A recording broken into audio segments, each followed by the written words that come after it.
So every time I have resistance to train my body, but I know I need to do it, I start doing push-up. Like that's the best way for me to have a strong foundation to be able to deliver the best training of my life.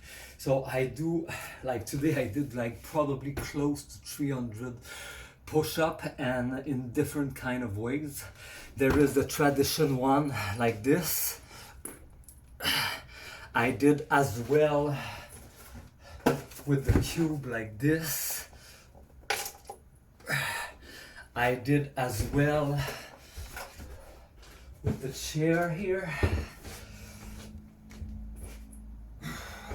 And I did like that.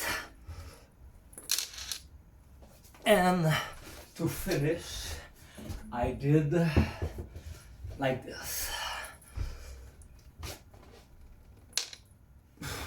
Well, more space between, like that.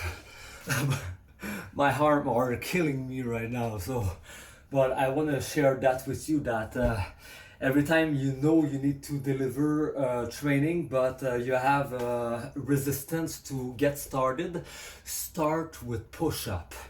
It's gonna lift you up and you're gonna have the strength to have the will to deliver the best training of your life like you're supposed to.